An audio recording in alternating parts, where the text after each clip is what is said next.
Good morning. The title for this morning is I Listened to Carrie in Awe of Her Courage.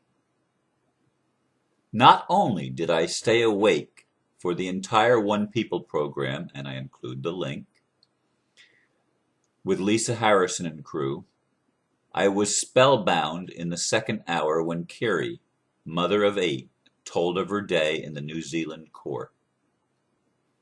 In fact, I was still awake an hour after the program ended, pondering what I had heard from this wise and courageous lady. After only 2 hours of sleep, I'm awake again, still in awe.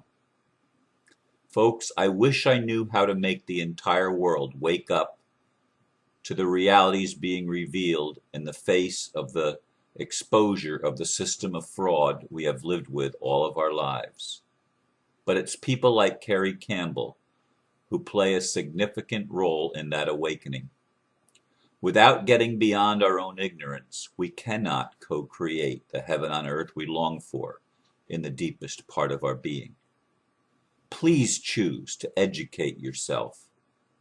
If you can't be courageous, at least be curious enough to investigate.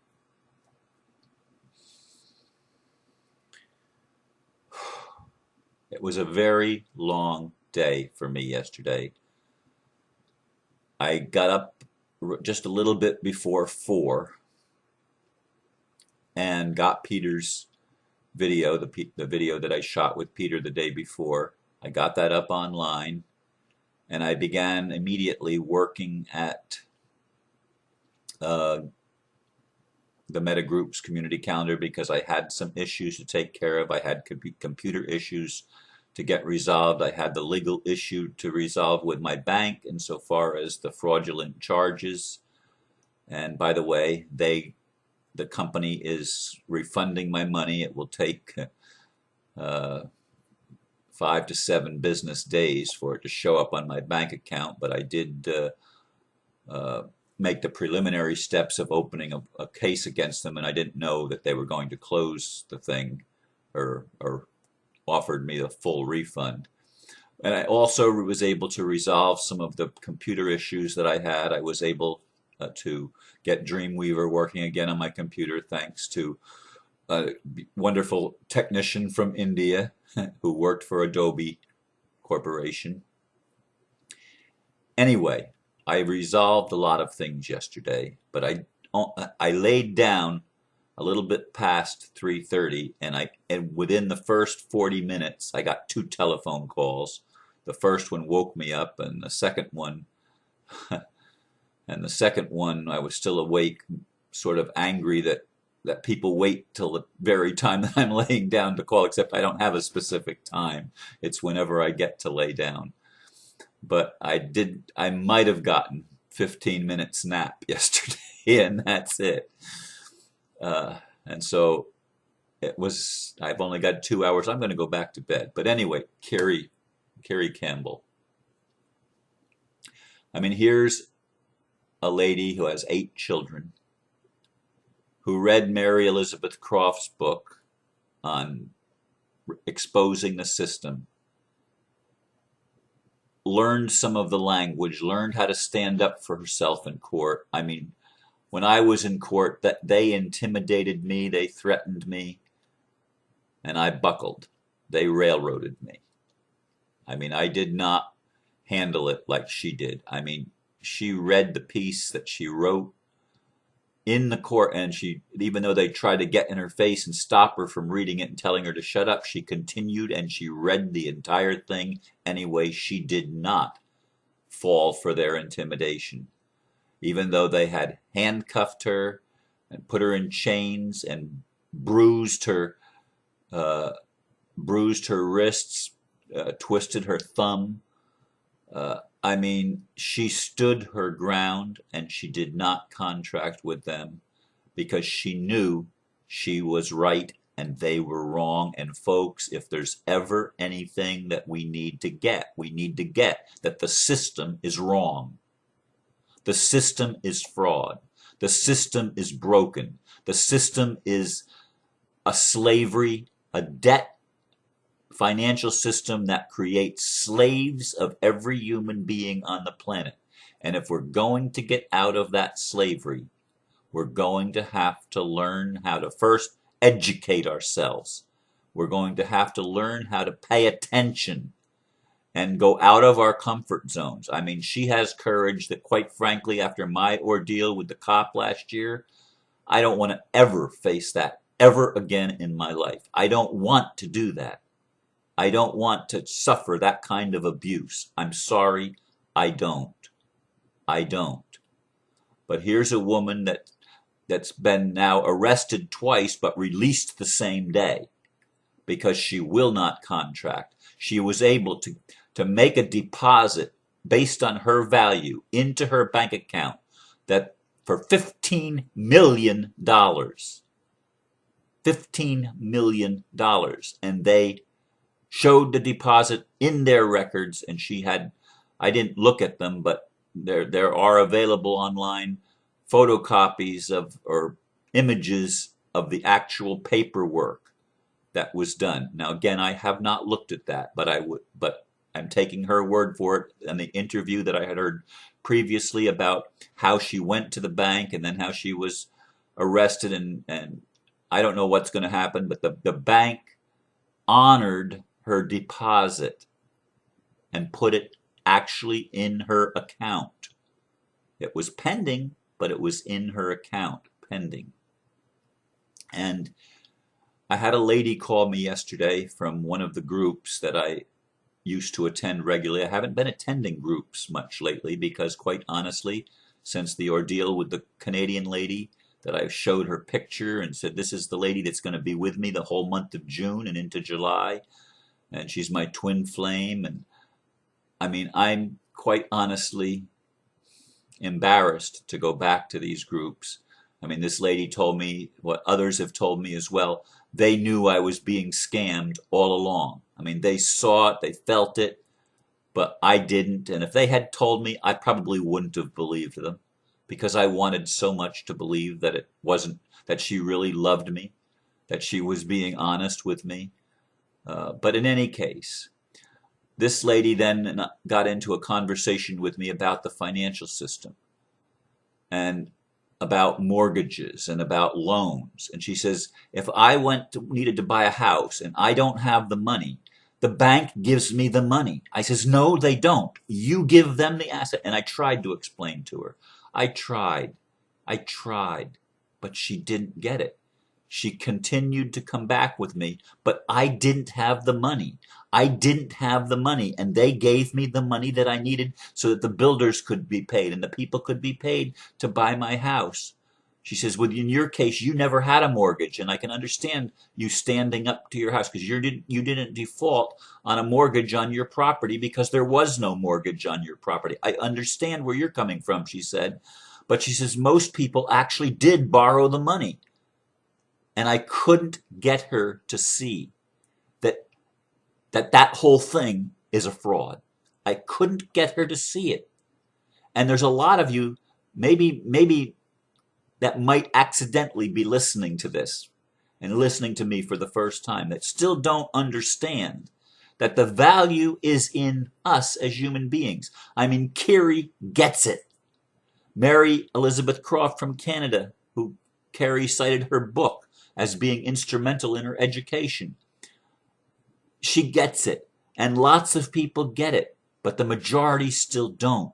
The majority are still in ignorance, lost, trying to understand how this thing works. If I don't have any money and I need money and I borrow the money, I've obligated myself, and they don't understand that the contract is invalid because the bank never revealed the entire situation. They never told you that they were going to deposit your paperwork and that was the real value, and they were going to make money hand over fist and create more wealth for themselves. And not only were they going to create that from your value, your paperwork, your signature, your autograph, they were going to create wealth for themselves. They were going to make you give back the pay back the receipt that they gave you, as it were, and with interest that it was never created and put into the system,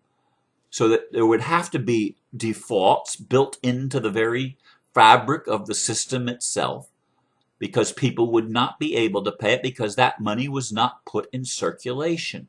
The whole financial thing is a game. Now, one questioner asked last night, if you're depositing these things in the bank, aren't you keeping the bank fraud system going?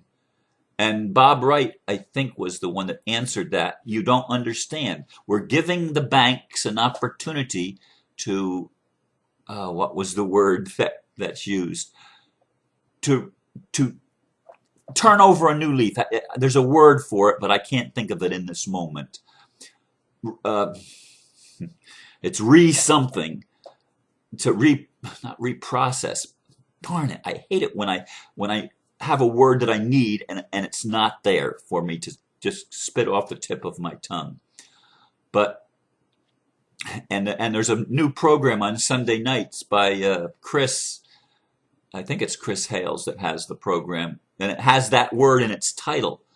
But in any case, we're giving the system a chance to turn over a new leaf and do it honestly and do it above board and tell the truth. No more fraud, no more deception, no more deceit.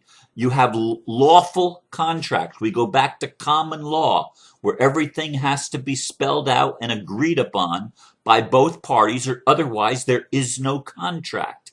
And folks, all mortgages, all car loans, all student loans, all credit cards are, every single one of them are fraud when they're done in the commercial system. The UCC is fraudulent. The whole commercial system of our world is built on defrauding the people and enslaving the people. It is a crime against humanity. That's why the OPPT, the One People's Public Trust, foreclosed on the corporations, because they were committing fraud. If you don't understand it, it's because you haven't done enough research yet. When somebody first told me about borrowing money, I was where that lady was that I was talking to yesterday. What do you mean I didn't borrow the money?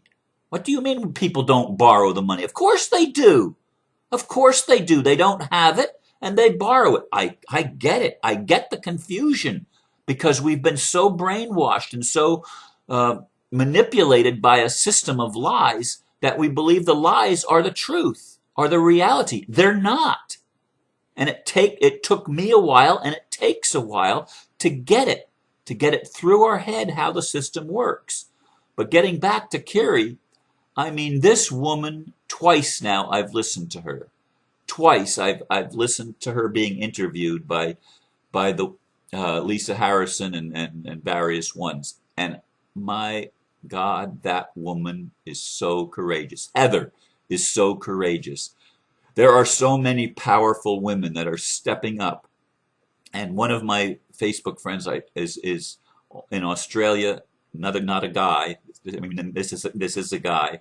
Forgot his name right off the thing, but I see a lot of stuff from him, and I'm pretty sure he's one of my Facebook friends.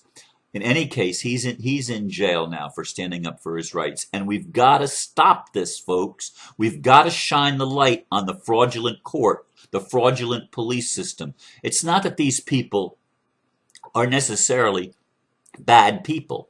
It's that they've been educated falsely in a system of corruption.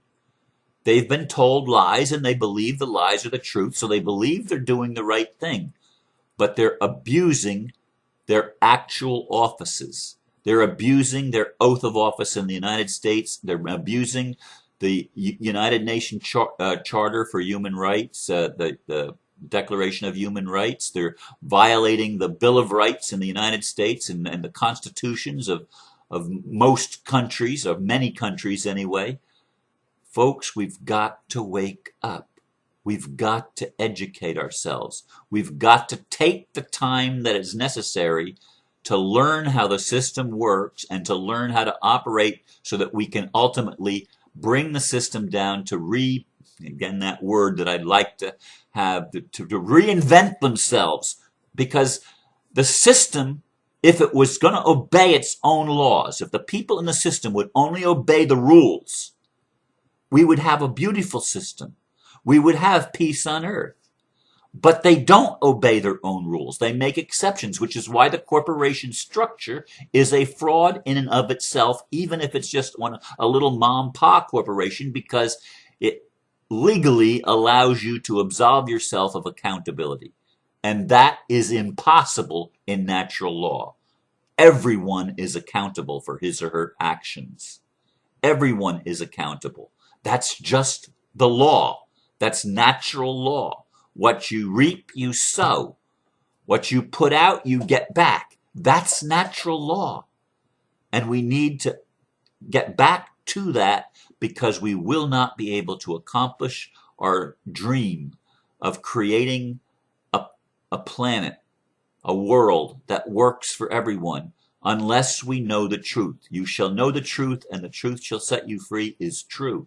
And it will piss you off first when you learn that what we believe to be true, a lot of it is not. From our religion to our politics to our business structures, the whole thing has been built on a platform of lies. And those lies are being exposed, and it's time for men and women everywhere to begin the process of re-education and learning how it works, so that we can be, again, courageous like Carrie Campbell was and has been and is. Folks, we're turning the tide, but there's still a long way to go. Thank you for listening. Namaste.